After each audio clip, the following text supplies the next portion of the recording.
Detrás de cada acto de gobierno existe una intención, un proyecto, un modelo, una idea de país. El modelo de Roca es un modelo donde el énfasis de la política está puesto básicamente en el sector agrario que exporta. El presidente Frondizi era alguien que tenía muy claro la necesidad de industrializar la Argentina. Luchamos para constituir la Unión Nacional. Soñábamos en primer lugar con un país democrático. Son los presidentes los responsables de cada modelo de país. El fundador de la democracia moderna en la Argentina. Los que definen si prevalecerán los intereses de la mayoría o los de una minoría privilegiada. El peronismo es un modelo de soberanía, de justicia social, de libertad e igualdad. ¿Qué es la dictadura del 76 al 83? Primero que nada, sangre, torpeza, ineptitud y violencia. El menemismo, el miedo social generado por la hiperinflación es el equivalente al miedo social de los tanques. En estos 8 capítulos analizaremos la gestión de distintos mandatarios argentinos. Un modelo que ha puesto el acento en la estabilidad, en el desarrollo. Veremos el modelo que cada presidente soñó para nuestro país. El resurgimiento del Estado, los límites a las corporaciones. Kirchner se hace cargo de una crisis terminal del Estado. Esto es Presidentes Argentinos y Modelos de Nación.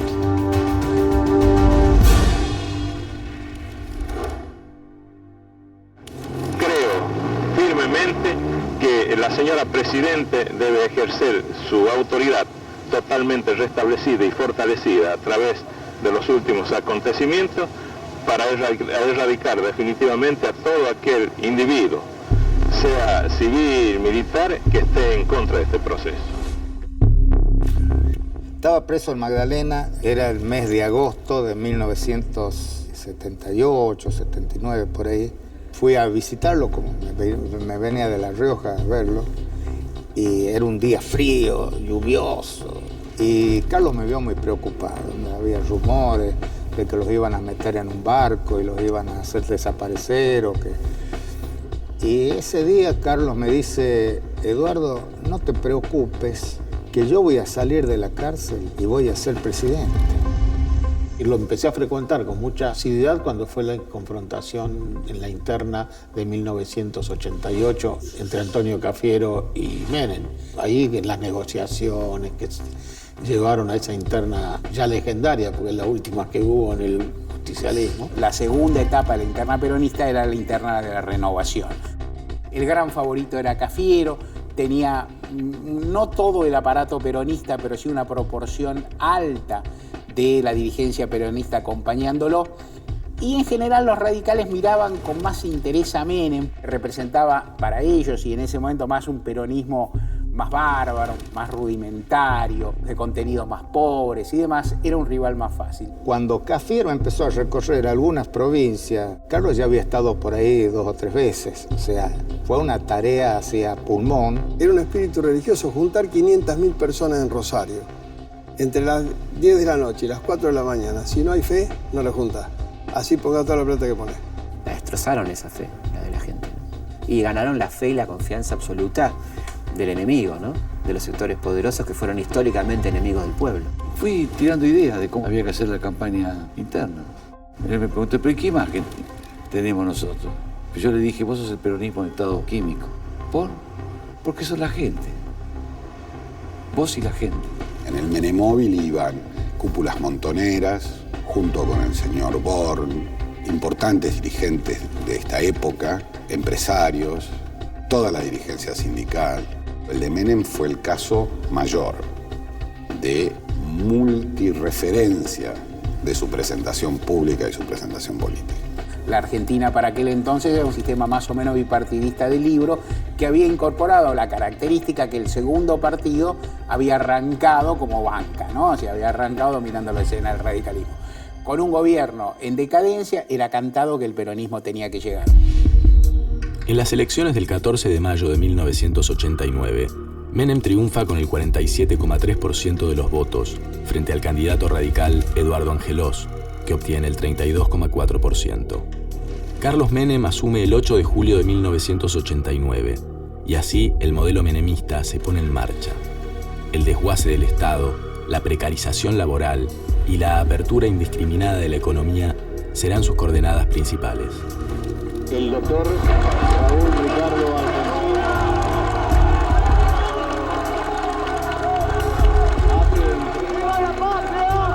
Menem asume con las ideas históricas y tradicionales del peronismo. El proyecto que traía Menem era un plancito que llamaba el tercer plan quinquenal. Entonces yo le dije, Carlos, esto suena a polillas, por favor. Entonces fuimos conversando. Yo me daba cuenta que él tenía algunas ideas propias que iban mucho más allá de lo que me imaginaba que podía pensar un peronista. Le dije, Carlos, quédate tranquilo porque hay un grupo que te garantiza la revolución productiva del salariazo. ¿Quién es? Bungibón. Y detrás de Bungibón vienen muchas cosas, le dije, Carlos. Que vengan ya. Que se aliara tan inmediatamente con Bungibor, por ejemplo, ¿no? Eso no estaba en los cálculos de nadie. Después ya, obviamente, una vez producido eso, todo lo que vino era absolutamente lógico, ¿no? Menem era básicamente un inescrupuloso desde el punto de vista político, de un enorme pragmatismo que, bueno, puso de manifiesto cuando, sin ningún tipo de pudor, abandonó el peronismo y se tiró en brazos de los grupos dominantes de la Argentina. El periodo del menemismo es una continuidad de lo que fue la dictadura militar, simplemente que fue perfeccionada. Entonces el disciplinamiento social a sangre, fuego y desaparición de la dictadura, el menemismo lo hizo en democracia, sin desaparecidos, sin dictadura, sin fuego, sin asesinato. Y hubo un factor esencial que fue la hiperinflación. El miedo social generado por la hiperinflación es el equivalente al miedo social de los tanques. Debemos erradicar definitivamente las causas de la inflación. Esta lucha recién empieza. Estamos doblegando muchos años de cultura inflacionaria. Nosotros asumimos con el 5.000% de inflación. Yo creo que teníamos que hacer lo que teníamos que hacer a la velocidad que había que hacerlo. El modelo menemista correspondía a un momento en la coyuntura internacional y en la coyuntura latinoamericana en que se pensó que la única solución a la crisis era la desregulación y el neoliberalismo. Que el mundo había cambiado y las ideas económicas prevalecientes en el mundo eran lo que hoy es el denostado consenso de Washington o el neoliberalismo, como quiera llamarlo. El consenso de Washington no significa algo abstracto, sino que era un postulado de 10 políticas esenciales que tenía que llevar a cabo los países, llevado después a la práctica por los países endeudados. Se sabe que no lo llevó a desarrollarse, sino que simplemente lo llevó a endeudarse, a estar más subordinado, a estar condicionados. La verdad que en su momento el consenso de Washington fue bueno. Mañana entra la ley de emergencias en el Congreso de la Nación, la ley de reforma del Estado y otros proyectos que nos van a posibilitar avanzar sobre esta pavorosa crisis que aqueja a la República Argentina. La ley de emergencia económica y la ley de reforma del Estado, que fueron los pilares donde se asentó todos los cambios que se produjeron en la década del 90. Trabajaremos juntos, con fe y esperanza, para que este primer día de la década del 90 inaugure un periodo duradero de estabilidad y prosperidad para todos los argentinos. Nada más. Primero vino el plan que implementó Herman González, y ahí nomás vino el tema de la convertibilidad con Cavallo. Aparece la figura de Domingo Cavallo y el plan de convertibilidad que cambian totalmente el paradigma. ¿Cuáles eran las circunstancias de Argentina? Era un descontrol de los precios llevado a la hiperinflación. Una herramienta muy potente para frenar eso es el tipo de cambio, es fijándolo. En Argentina fue 1 a 1. Hoy, Argentina vuelve a tener peso. Salir de las hiperinflaciones es un proceso veloz. Producen efectos inmediatos muy buenos en el corto plazo y deterioros tremendos en el mediano y largo. Nosotros teníamos el delirio de tener la misma moneda que Estados Unidos, pero con una economía 70 veces menor. La convertibilidad funcionó durante un cierto periodo porque se dio ligada a todo el proceso de las privatizaciones. Tenemos que seguir y perfeccionar el proceso de privatización de empresas públicas y de reforma administrativa. Entel no funcionaba. Para tener una línea había que estar pagándole a alguien para que te la pusiera y a alguien para que no te la cortara. Está pésimamente mal los servicios públicos, ¿no? Había otras formas, quizá administración mixta o buscando socios realmente interesantes, ¿no? No los peores socios y los más rapiñeros, como a través de la corrupción trajo el menemismo, ¿no? Era indispensable. Que se podrían haber hecho de mejor forma o de peor forma, esa es otra cosa. La venta de YPF, la renuncia a la renta petrolera, el desmantelamiento del sistema ferroviario, no tienen ejemplo equiparable en otras latitudes. Ninguno llegó tan hondo como Menem, lo cual era especialmente chocante porque el desmantelamiento del Estado benefactor y de las conquistas acumuladas por la clase trabajadora, básicamente la mano del peronismo, fue desbaratado, básicamente la mano del peronismo, por Carlos Menem. En el proceso de privatizaciones, el país consiguió de alguna manera equilibrar el presupuesto durante un cierto término. Menem pasó a ser visto en los círculos financieros internacionales como el autor de una especie de milagro argentino. Fue invitado oficialmente por el Fondo Monetario Internacional a hablar como aquel que era un modelo para el resto de los países en desarrollo. De alguna manera era el expositor prolijo del neoliberalismo. Yo creo que no hay medidas neoliberales contra neoliberales. Hay medidas que hay que tomar en un momento determinado para que las cosas funcionen y esas son las medidas que se toman. Fue un esquema de asalto hacia los activos públicos por parte del menemismo, de los grupos locales, de los grupos internacionales, beneficiándose los organismos financieros internacionales. El mundo apostaba a la Argentina. Porque la demostración más clara de confianza es que la inversión extranjera fue muy grande. Más de 100.000 millones de dólares de inversión directa llegaron a la Argentina. Solamente de España llegaron 50.000 millones de dólares. Para una Argentina que venía de innumerable cantidad de presidentes, ministros de Economía, hiperinflación, teníamos que agarrar algo. Había certidumbre, había seguridad jurídica. Al abrir la economía, la industria se vio obligada a competir. Antes conocíamos el Falcon nada más. Y de repente vimos que había autos que tenían aire acondicionado, tenían estéreo, una cosa nos parecía maravillosa. La industria, que sobrevivía con una economía cerrada, se vio obligada a competir. Uno de los puntos centrales del modelo menemista se vincula directamente con la flexibilización del mercado laboral. El gobierno se propone atraer inversores externos disminuyendo los costos de producción y da cabida a las exigencias del empresariado, que busca recortar brutalmente los derechos y los beneficios de los trabajadores. Al mismo tiempo, le abre el juego a empresas privadas con fines de lucro para que administren los fondos de los aportes jubilatorios. El neoconservadorismo sentó sus reales, había otra estructura productiva, crecieron los niveles de desempleo, se debilitaron los derechos de los trabajadores a niveles sorprendentes desde el 45 para acá. A FJP iban a crear un mercado de capitales muy importante. Y la teoría era que la baja de los aportes patronales, al dejar en manos de los patrones esa diferencia de aportes, iba a producir que el patrón iba a generar más empleo, cosa que nunca ocurrió. Se metieron el dinero en el bolsillo y se terminó. La cuestión de la jubilación, ¿no? O sea, que fue la más grande estafa y que es el verdugo final del propio sistema, que es el gran desfinanciamiento del Estado, que son la pérdida de 6.000 millones de dólares anuales que corresponden a las jubilaciones. De alguna forma, los que fueron damnificados fueron cayendo de a uno. Y por otra parte, la desindicalización de la etapa también contribuyó a minar las resistencias. Entonces Menem gobernó con un grado de aprobación notable durante muchos años. Estábamos en una cena al poco tiempo de asumir y dice, venía la gente y decía, mire, yo no lo voté, pero estoy tan feliz de que usted sea presidente. Yo no lo voté. Y en un momento Menem se da vuelta y me dice, escucha, Alberto, en definitiva, ¿quién nos votó a nosotros? El modelo menemista llega para quedarse. Apoyado en un gran respaldo popular, el gobierno decide profundizar su adhesión al paradigma económico de esos años, el neoliberalismo. Las consecuencias, graves y duraderas, tardarán en ser percibidas.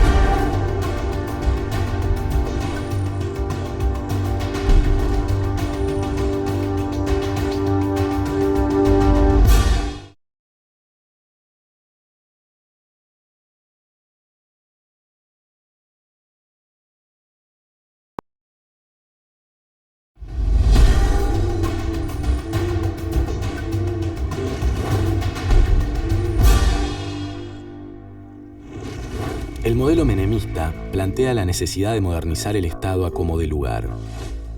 Olvidar el pasado y darle un cierre a la búsqueda de justicia aparece como un factor clave de ese modelo. En horas de esta mañana, en el Parque Metropolitano, he firmado los decretos de indulto para militares y civiles, de acuerdo a lo que venía anunciando desde hace un tiempo esta parte, a los efectos de que nos reconciliemos y pacifiquemos el país de los argentinos.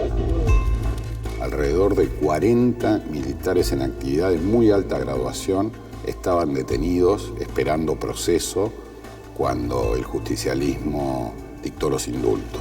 Porque el indulto no es olvidar el daño que se ha hecho, es simplemente perdonar la pena. Yo coincido, y si tuviera que volver a opinar sobre el tema, opinaría a favor como lo hice en su momento. Porque iba a estar preso los tipos que hicieron el modelo si el modelo estaba en circulación y con los funcionarios de la dictadura gobernando y manejando la economía. Las denuncias de corrupción que involucran a miembros del gobierno se suceden. Vinculados con las privatizaciones y el lavado de dinero, entre otras cuestiones, estos casos no son excepciones al modelo neoliberal, sino su condición de existencia. Nada de esto hace mella en el apoyo popular al gobierno, y la reforma constitucional del 94 le dará la chance a Menem de revalidar su mandato. En la reforma del Estado, por ahí hubo alguna gente que no estuvo a la altura de las circunstancias o fallaron algunos controles. Corrupción en el gobierno de Menem ha habido, o puede decirse que puede haber habido hechos de corrupción, pero fue un gobierno corrupto, absolutamente no. Para mí el Pacto de Olivos fue totalmente negativo, porque le permitía una hegemonía que permitía profundizar un proyecto neoliberal que ya venía en marcha, que tenía altísimos niveles de corrupción y bajísima calidad institucional. El pacto produjo una dilución de la oposición que le permitió justamente esa hegemonía a Menem. Por eso para mí fue un error estratégico muy importante. Tuvo una carga negativa la propia definición periodística cuando se lo calificó como Pacto de Olivos. Si lo hubieran calificado como acuerdo hubiera sido un poco más tenue. No hay una constitución como la nacional, con la reforma del 94, que haya consagrado a tan alto nivel los derechos humanos, porque todos los tratados internacionales de derechos humanos les dio el mismo valor, los puso a la par de la Constitución Nacional. Tiene muchas cosas rescatables, pero en realidad no, creo que no fueron fruto de la decisión de Menem, sino de que a Menem no le importaban. Para él el objetivo era su segundo mandato. En ese momento lo que se le hizo fue dar un poder político demasiado grande y que Menem lo usó para el mal.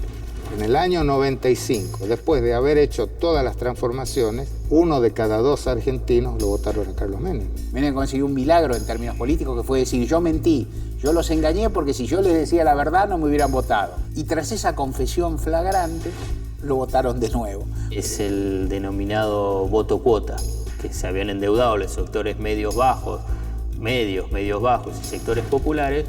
El miedo a la hiperinflación continuaba. No había una oposición ni articulada ni fuerte que podía enfrentar al menemismo. Esto no se trata del folclore, no se trata de una samba, de un gato, ni de una chacarera. La primera vuelta y adentro. Y es lo que sucedió, gracias a Dios, para que Argentina siga creciendo. Las reformas que se hicieron tuvo también efectos no queridos, como una tasa de desocupación que con la crisis del tequila de México, ahí entramos en un proceso de cierta recesión que elevó la tasa de desempleo, ¿no? No hubo aumento de la desocupación. Hubo una reconversión que significó desocupación en algunos sectores. También es la consecuencia de la destrucción de la industria nacional y de que el campo posible de trabajo se había reducido enormemente.